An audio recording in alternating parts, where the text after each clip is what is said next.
지난주 글로벌 증시 마감 정리하고요. 이번 주 투자 전략에 대해서 말씀드리도록 하겠습니다.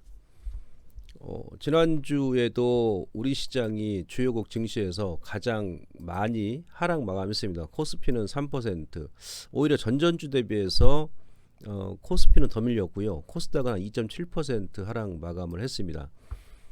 코스닥 같은 경우는 나스닥하고 거의 동일하게 밀었고요. 주말에 다우지수가 좀 모양이 안 좋았었는데 아무튼 다우지수 같은 경우도 한 주 동안 2.1% 하락 마감했고, 중화권 증시는 플러스 마감했습니다. 그리고 독일, 일본, 홍콩 같은 경우, 대만 같은 경우는 한 1% 안팎에서 일단 하락 마감했는데, 지난주에 국채금리 같은 경우는 계속 그 박스권, 오히려 좀 주 후반까지 10년물 국채 수익률이 하락 마감했고요. 아울러서 그 환율 같은 경우도 지금 고점 돌파는 아직 못했습니다. 유가 같은 경우도 이스라엘에서 중동 지상군이 일단 파견했음에도 불구하고 박스권에서 머물고 있고, 그러니까 이 3대 복병은 좀 안정화되는 그런 구간이고, 지난주에 국채금리가 좀 안정화됐던 것은 그 빌 에크먼 회장이 채권 공매도 청산했다라고 일단 이런 발언이 나오면서 10년물, 그다음 2년물 국채 수익률이 좀 안정화됐었죠. 일단 그 일봉으로는 이따 차트 보여드리겠습니다만 약간 쌍봉 비슷하게 좀 만들어가서 추가적인 안정을 좀 기대를 해볼 수 있겠다, 이렇게 볼 수 있겠습니다. 중동 전쟁, 이스라엘 그 전쟁 그 리스크가 좀 확산되는 그런 모습인데, 막말로 일단 팔레스타인을 그 지도에서 없애버린다라면 모를까, 이미 이제 최종적으로 지상군까지 좀 파견했기 때문에 이 부분은 앞서 국제유가도 추가적인 상승이 안 나오고 해서 어느 정도 좀 선 반영돼 가고 있다, 이렇게 볼 수 있겠는데, 워낙에 이제 투자 심리가 안 좋다 보니까 최근에 이제 국제 금값이 좀 올라갔죠. 2,000달러를 계속 지금 돌파하려고 시도를 하고 있는데, 그러다 보니까 이제 이 부분에서 중동 전쟁 부분이 좀 안전자산 선호 심리를 좀 강화시키지 않겠나. 그러니까 주식은 또 위험자산이니까 지난주까지도 주가가 좀 약세를 보여줬다, 이렇게 볼 수 있겠는데요.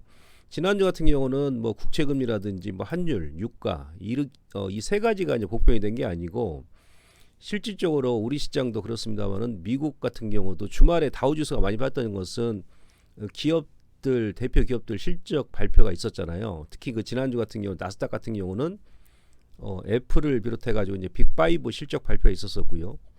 우리 시장에 가장 많이 영향을 미치는 기업들 실적 발표가 일단 마무리됐고, 다우 같은 경우는 주말에 나스닥보다 더 밀었던 이유가 JP 모간의 그 다이먼 회장 그 리스크가 좀 있었었고, 아울러서 세브론 텍사코가 한 6% 넘게 밀었습니다. 그래서 전체 다우지수를 끌어내렸다, 이렇게 보시면 되는데, 공통점은 지난주에 미국의 대형 지수가 전체 국내도 마찬가지고 지수 하락을 좀 이끌었다, 이렇게 보시면 될 것 같습니다. 더불어서 수급적으로는 지난주에도 신용이 양 시장 다 한 주 동안 한 4, 5천억 정도 증가를 했거든요.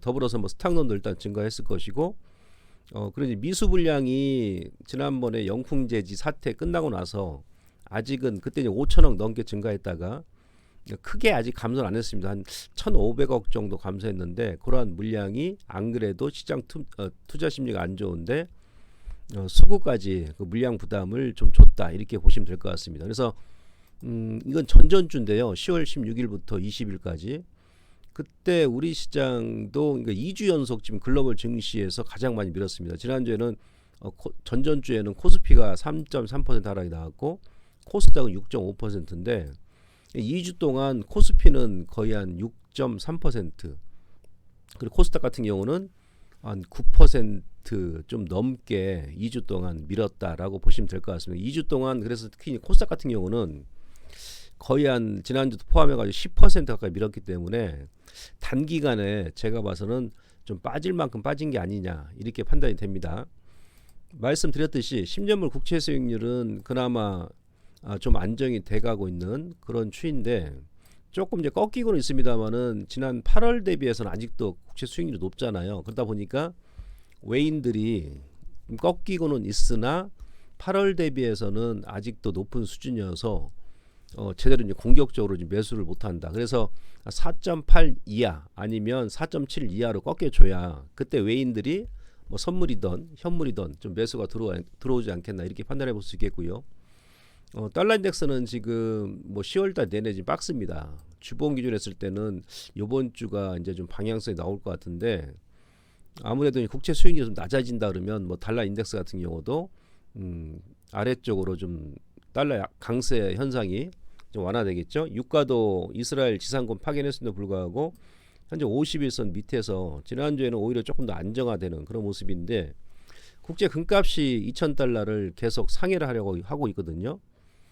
그래서 이제 금값이 일단 좀 꺾여줘야 됩니다. 금값이 좀 꺾여줘야 되는데 만약에 다음 주 2,000달러를 돌파한다 그러면 시장의 투자 심리가 뭐 다음 주까지도 더 안 좋아질 가능성이 높기 때문에 일단 금값 2,000달러 돌파 여부에 의해서 좀 더 심리 변화가 있을 것이다. 그래서 일단 저는 기술적으로 지금 금값이 저점에서 V자로 이렇게 올라왔기 때문에 이렇게 올라오는 것들은 또 역V자로 꺾이는 경우가 있거든요. 이 부분은 아마 이제 중동 전선이 좀 완화됐을 때 좀 꺾일 가능성이 높기 때문에 일단 금값 동향은 지속적으로 좀 체크를 해보도록 하고요. 이제 수급을 오시면 지금 수급이 가장 중요한데요. 물론 이제 뭐 앞서 말씀드렸듯이 뭐 금값이라든지 그리고 뭐 달러 인덱스, 달러 강세가 좀 완화돼야 되고 그다음에 국채 수익률이 또 낮아져야 외인들이 좀 복귀를 하는데 지난 그 금요일까지 제가 그러니까 1월 달부터 10월 지난 금요일까지 수급을 한번 정리를 해봤습니다. 일단 그 외국인들은 전체적으로 지금 누적 대비해서는 현재 5조 6천억 정도 순 매수를 좀 유지해주고 있어요. 그럼 기관 쪽은 6조 7천억 순매도. 우리 개인들 같은 경우는 지금 뭐 강약 보합선이죠. 마이너스 한 5,600억 정도. 그리고 이제 그 연기금이 한 3조 가까이 매도를 했습니다. 그리고 이제 기타 법인 같은 경우는 작년에 순매도했었는데 지금 현재 누적으로는 1조 6천억 순매수입니다. 그러니까 아직은 물론 이제 외인들이 뭐 삼성전자, 하이닉스 위주로 좀 매수를 했습니다만은 전체적으로는 지금 뭐 코스피에 이제 끈은 아직 안 놓고 있다 이렇게 볼 수 있겠는데 제가 이제 이걸 왜 말씀드리냐면 2차 전지 지금 27일 날 그러니까 지난주 금요일 기준 했을 때요. 코스피 전체 시가총액이 1,834조입니다. 9월 6일 날 요거는 제가 이제 9월 6일 날 2차 전지가 그때 이제 뭐 LG 에너솔루션을 비롯해 가지고 요 대표 종목군들 빅6죠. SK 이노베이션까지. 요게 이제 거래소의 대표적인 2차 전지인데 그 당시에 코스피의 시가총액이 2,038조 원인가 아마 됐습니다. 그러니까 9월 6일 고점 대비해서 10월 27일 지난해 금요일까지 코스피 시가총액이 한 200조 원 정도 감소했어요. 마이너스 200조 정도 감소했습니다. 코스닥도 아마 코스닥 같은 경우는 456조여서 지금 360, 한 100조 원 좀 넘게 감소했을 겁니다. 오늘은 제가 이제 코스피만 여러분들께 설명드리도록 하겠습니다. 그 중에서 이제 2차 전지가 9월 6일까지 전체 코스피에서 차지하는 시가총액이 303조 원입니다. 그러니까 프로테에 따지면 거의 한 15% 정도 되겠죠. 근데 이게 이제 10월 27일 날 기준했을 때는 LG 에너솔루션 같은 경우는 지금 123조 원에서 뭐 93조 원으로 감소했고 전체로 30조 원 감소했거든요. 이런 식으로 쭉 감소해가지고 시총 합계가 220조 원으로 줄었어요. 프로테지는 거의 한 11.99%. 그러니까 전체 9월 6일 대비해가지고 시가총액이 2차 전지 대표주 중에서만 한 83조 원이 감소했습니다. 평균적으로 27.39%가 시총이 소위 얘기하면 증발했다는 얘기죠. 근데 전체 코스피 시가총액이 9월 6일 기준으로 했을 때 2038조니까 한 200조 정도 감소했을 거 아니에요. 여기서 2차 전지만 지금 83조가 감소했어요. 83조 원. 물론 다른 또 거래소에 뭐 금양부터 해가지고 2차 전지 관련 종목들이 많이 있습니다. 근데 그들 종목군들은 빼고 일단 대표 종목 6종목만 제가 말씀드리는 겁니다. 그러면은 지금 전체 코스피 시가총액이 200조가 증발을 했는데 그 중에 2차 전지 요 6종목만 거의 한 40% 정도 차지한다는 얘기입니다. 그래서 아마 다른 그 2차 전지 이 외의 종목군들까지 합하면 제가 봐서는 뭐 50% 이상 정도 아마 되지 않겠나 싶습니다. 그러니까 전체 코스피 시가총액 200조 원 감소 중에서 2차 전지만 절반 정도 차지했다. 시가총액 하락 주요 역할을 한 거죠.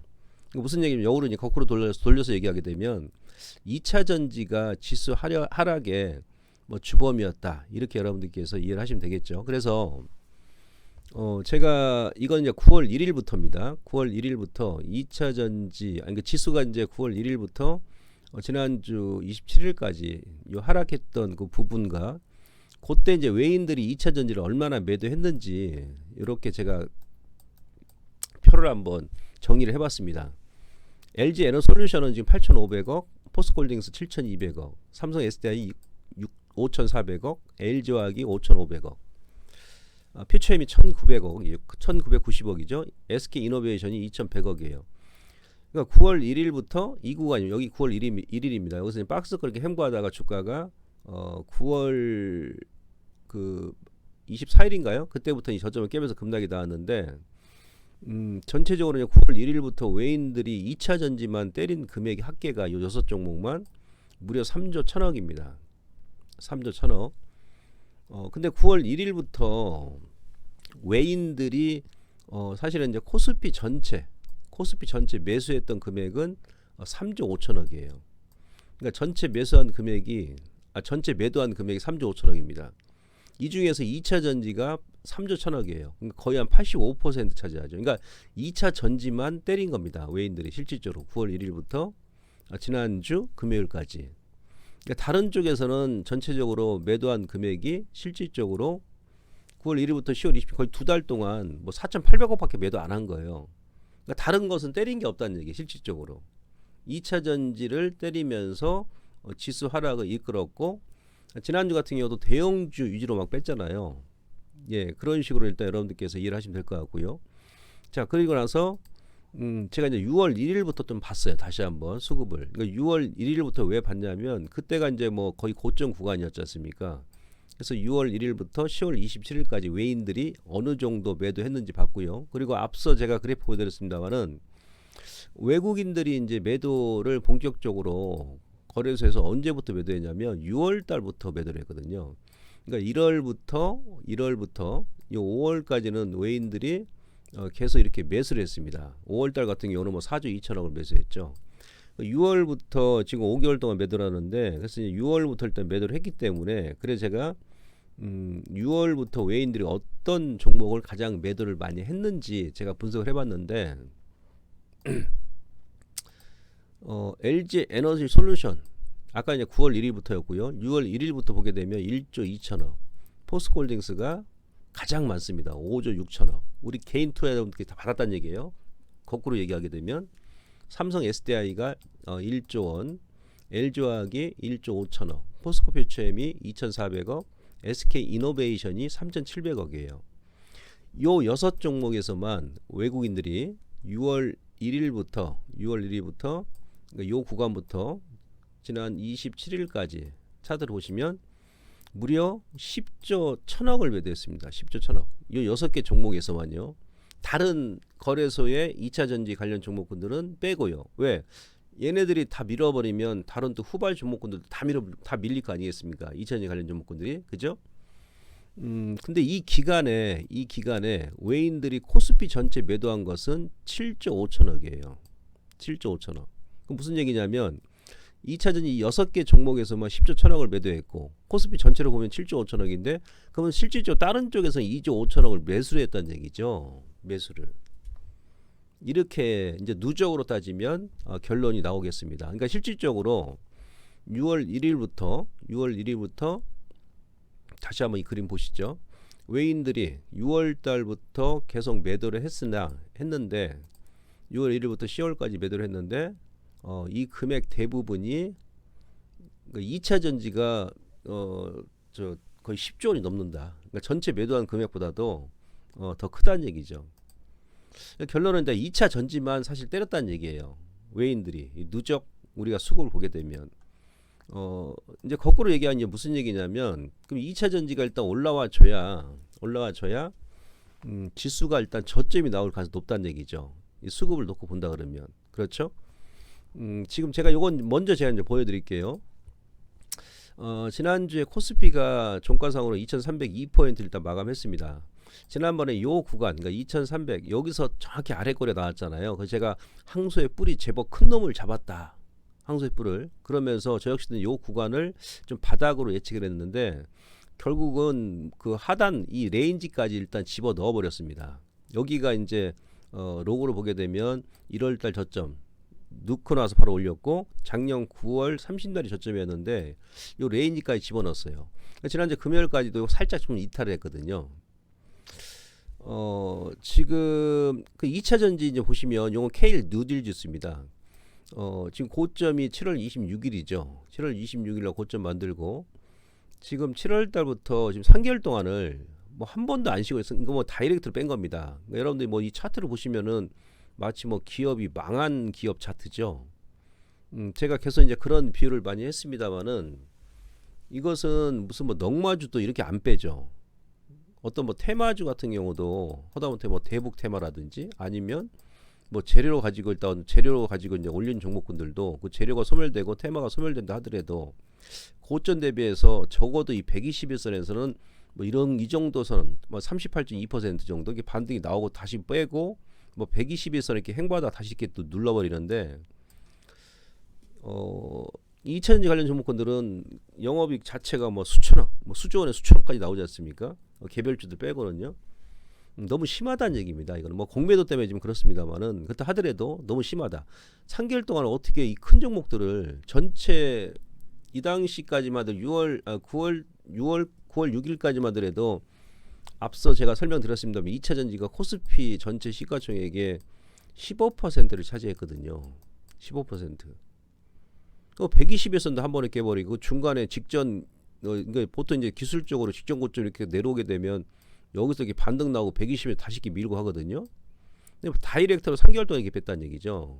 어디까지? 좀 원위치 시켜버렸어요. 그러니까 작년 저점까지 여러분 차트 보시면 자 기술적 한번 보시죠.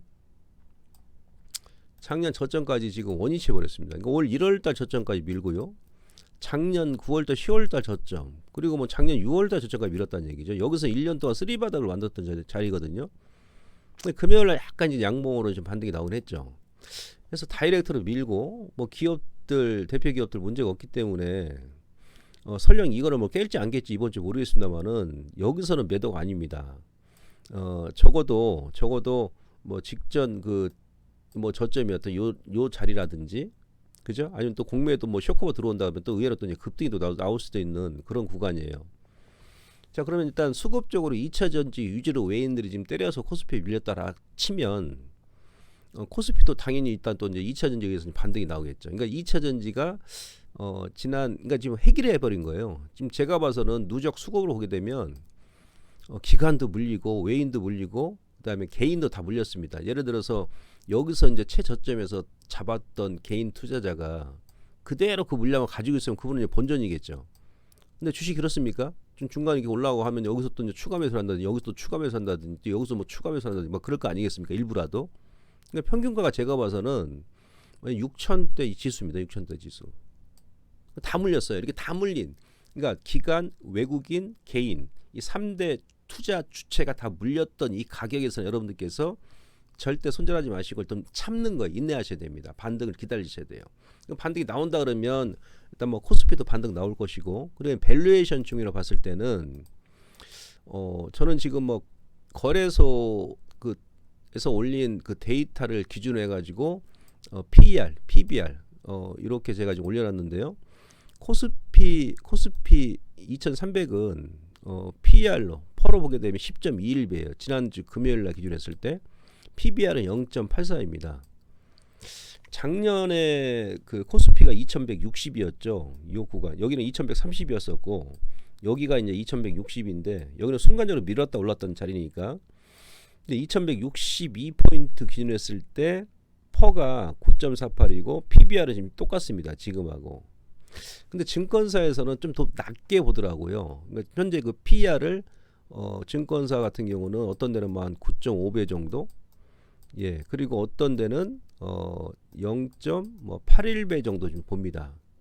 그러니까 무슨 얘기냐면 지금 현재 밸류에이션 측면으로 보게 되면 PER, PBR 기준 했을 때는 작년에 종합지수가 2160 요 구간대보다도 주가가 더 싸다는 얘기예요. 그리고 이게 현재 이 PER이 10년 이래 가장 저평가라는 얘기. 10년 이래. 10년 이래 가장 저평가 구간이다.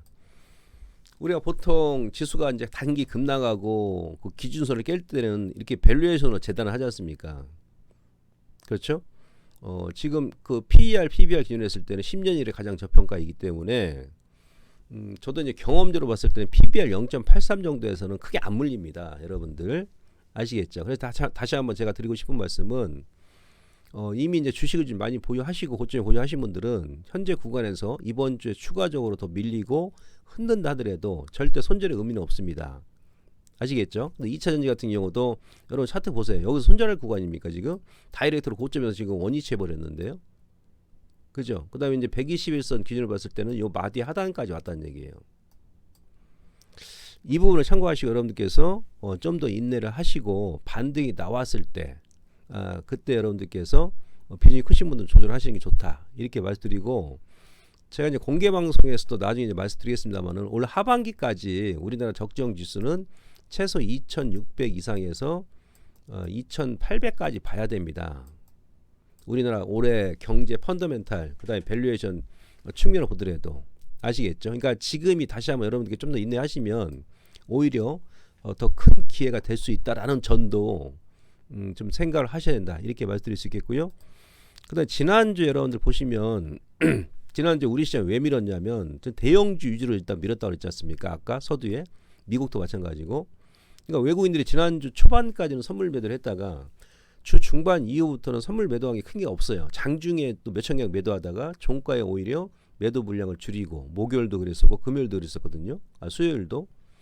이놈들 지금 선물 매도할 게 없으니까 지수는 더 빼고 싶은데 대형주를 빼버리죠. 삼성전자 여기서 어느 정도 삼전은 크게 안 밀었습니다. 그래도 삼성전자 고점 대비해서 뭐 4% 밀었으니까 전체 지수의 역할을 할 것이고요.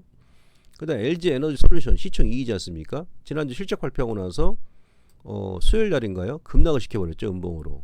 자, 하이닉스 같은 경우도 컨퍼런스 콜에서 뭐 내용도 나쁘지가 않았습니다. 실적이 다 알고 있었던 것이고 잘 버티다가 목요일 날 5%, 금요일 날 장중에 또 2% 빼면서 얘네들 빼버리니까 외인들 그 선물 매도 안 하더라도 당연히 전체 지수는 빠지겠죠. 삼성 바이오로스만 안 빠졌습니다. 시가총액 상위 종목군 중에서 얘는 좀 오히려 올랐죠. 그러면서 삼성 바이오로스하고 셀트리온은 좀 올리면서 의약품 업종 지수는 플러스 마감했어요. 지난주까지. 그러면서 셀트리온, 삼성 바이오로스 같은 경우는 쿠션 역할을 해주면서 다른 제약주는 또 패대기 쳐버렸죠. 기관 애들이 뭐 유한양이라든지 이런 쪽은 아주 교묘하게 지금 시장을 결혼하고 있습니다.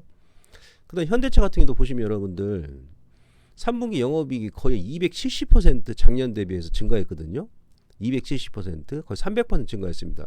근데 이 패대기 쳐버리죠. 외국인들이. 이렇게 뺄 종목입니까? 그렇지 않잖아요. 기아차 같은 경우도 실적 상당히 좋게 나왔죠. 기아 같은 경우도. 아니 미국 같은 경우는 그 시가총액이 뭐 1,000조가 넘고 몇 수백조가 넘는 기업들이 뭐 아마존 같은 경우도 실적 좋게 나오니까 실적 발표가 나서 장중에 5% 넘게 급등 나오고 그러는데, 미국 같은 경우는 급등이 나오고 나서 다시 한번 빼던데 우리나라 같은 경우는 지금 뭐 현대 기아 같은 경우는 영업이익이 거의 300% 증가했어도 오히려 더 빼버리지 않습니까? SDI 9위 주 중반에 밀어버렸죠. LG화학이 시총 10인데 수요일날 또 저점 깨버리면서 지수 밀어버리죠. 뭐 네이버라든지 이런 기업들 같은 경우는 이미 밀었었고, 현대모비스도 실적 상당히 좋게 나왔는데 그냥 밀어버렸죠. 금요일날은 이제 반등이 나왔습니다만은 이런 식으로. 근데 LG전자 같은 경우도 시점 19인데 금요일 같은 경우는 아무 악재도 없어요. LG전자 박스권 유지하다가 아무 악재도 없이 금요일날 또 느닷없이 장중에 5% 넘게 밀어버렸습니다. 그러니까 제가 봐서는 외인들이 지금 선물 팔 게 없거든요. 이런 시기들이 선물 매도할 게 없으니까 장중에 몇천 개 매도하다가 오후장에 이제 장 막판에 줄이고, 대신에 이 대형주를 돌아가면서 뭐 실적 좋은 애들은 다 밀어버렸습니다. 근데 중요한 것은 지난주에 지금 한 바퀴 다 돌았다는 얘기죠. 이제 삼성전자 남았는데 일단 지난주에 그 시총 상위 종목군들을 돌아가면서 실적이 아주 좋게 나왔던 뭐 현대기아 같은 경우도 밀고 뭐 LG전자도 밀었기 때문에 아마 이렇게 대형주를 눌러서 아마 전체 코스피 지수를 더 뺀 게 아닌가. 그리고 지난주에 우리 시장에 영향을 많이 미칠 만한 앞서 말씀드렸듯이 미국의 이제 빅테크 관련 기업들도 일단 실적 발표가 마무리됐기 때문에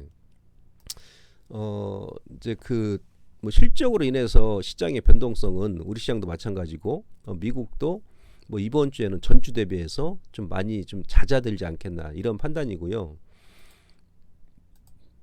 이제 그 예탁금은 여기서 지금 3바닥이 나오죠. 고객 예탁금이. 고객 예탁금 요거 이제 3바닥 나오면서 지금 48조 원 조금 상회하는데 이 정도면 예탁금은 저점이 나온 게 아닌가 싶고요.